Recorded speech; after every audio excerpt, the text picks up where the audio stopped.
You can go.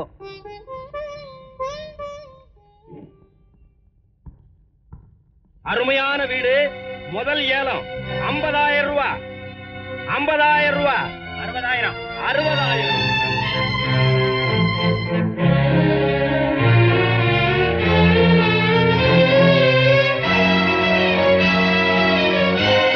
நல்ல சொன்னீங்க. பெண்கள் சமுதாயத்தையே அடியோட மாற்றி அமைக்கணும். அப்பதான் சொசைட்டி முன்னேறும். Hello, Kalyani speaking. யாரு? டாக்டர் ரேணுகாவா? என் பொண்ணோட மெடிக்கல் ரிப்போர்ட் வந்துருச்சா? ஒன்றும் இல்லைல்ல. என்னது, கர்ப்பமா இருக்காளா? Is it confirm? ஓ, சரி சரி, நான் நேரா வந்து பேசுறேன். என்ன கல்யாணி, நேத்திக்கு தானே அட்வொகேட் கிட்ட உன் பொண்ணோட டைவர்ஸை பத்தி பேசின. அதனால என்ன, வேணும்னா வச்சுக்கலாம், இல்லைன்னா அழிச்சிடலாம். இருக்கவே இருக்கு அபாஷன். அப்ப நான் வரேன். வெள்ளிக்கிழமை கிளப் மீட்டிங்க்கு கட்டாயமா வந்துடு.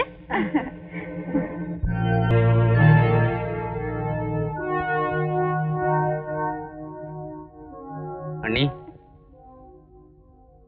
வாங்க போலாம்.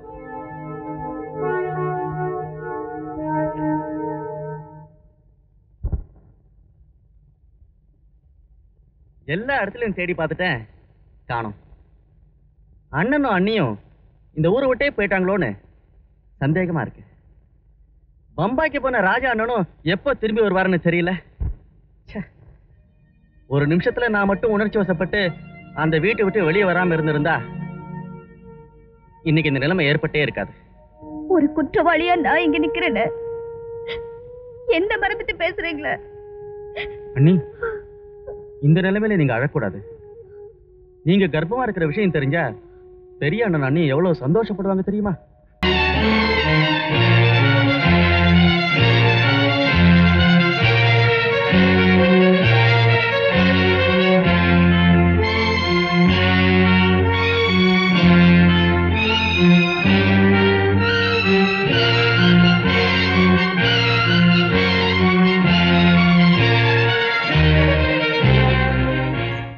இந்த மூட்டையெல்லாம் இறக்கி உள்ள கொண்டு போடு.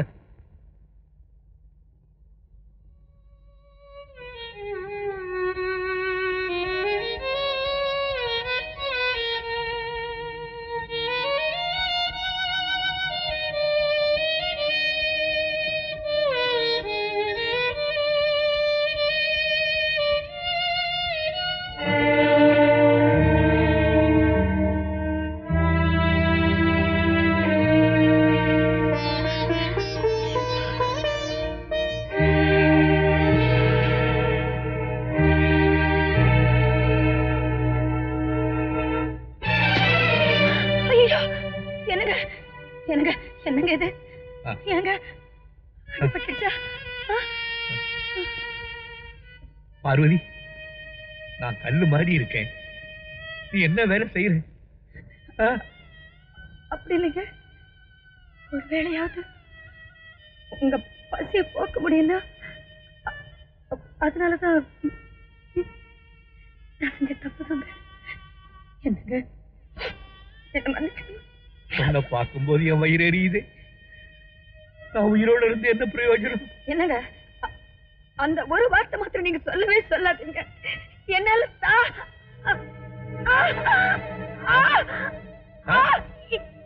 என்னங்க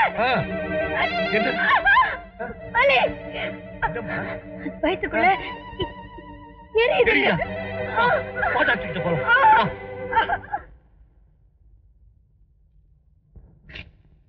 முதல்ல இந்த மருந்துகளை போய் வாங்கிட்டு வாங்க.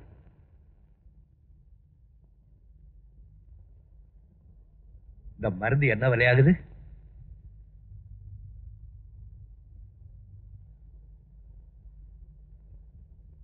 ₹40 ஆகும். 40 ரூபாயா?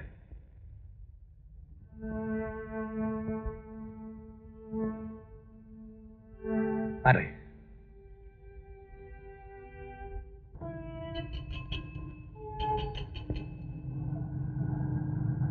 ஆட்டோ திருவிக்கா தெருவுக்கு போப்பா. என் ஆட்டோ அந்த தெருவுக்கு போவாதுங்க. ஏன்? எங்க அண்ணனும் அண்ணியும் அங்கதான் இருந்தாங்க. இப்ப அங்க யாரும் இல்லை. அதனால நான் அந்த பக்கமே போறதில்லை.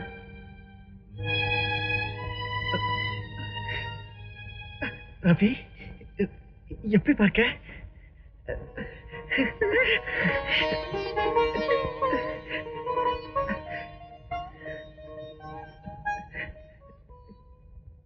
என்ன மன்னிச்சிருப்பா. ஆமா, அண்ணன் நீ எப்படி பார்க்காங்க? அண்ணன் சொல்றேன்.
Sorry sorry.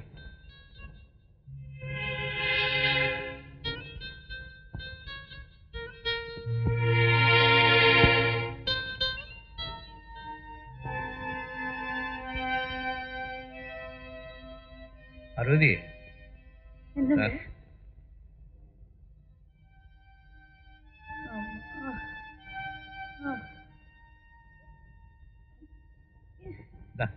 மருந்தெல்லாம் வாங்கிட்டு வந்துட்டேன்.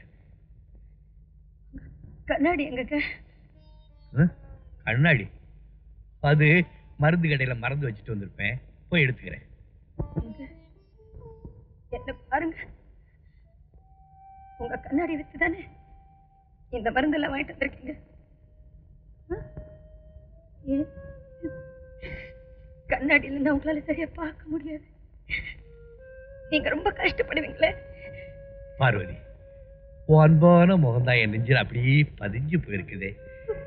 இதுவே வேற நான் எதை பார்க்கணும்?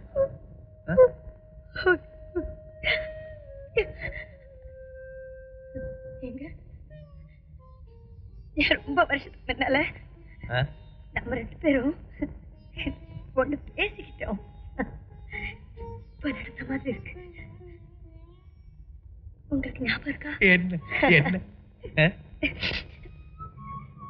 நீங்க உங்க மூச்சு காத்து என் கன்னத்துல படுற மாதிரி ரொம்ப பக்கத்துல படுத்திருந்தீங்க. என்னையும் முறைச்சு பார்த்துட்டு இருந்தீங்க. ஏங்க ஏன் இப்படி முறைச்சு பாக்குறீங்கன்னு நான் கேட்டேன்.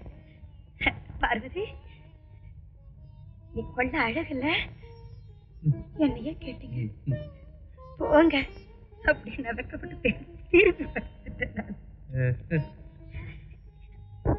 என்ன புரட்டி போட்டு என்னை பைத்தியம், என் பொண்டாட்டி அழகான்னு ஒன்ன கேட்காம ஊரான போயாடி கேப்பேன்.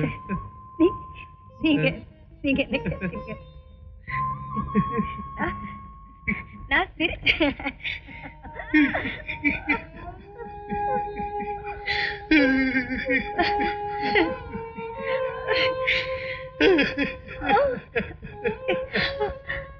சிரிச்சோம்.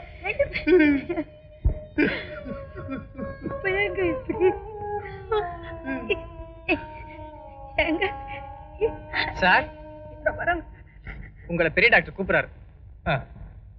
பார்த்துட்டு வரேன்.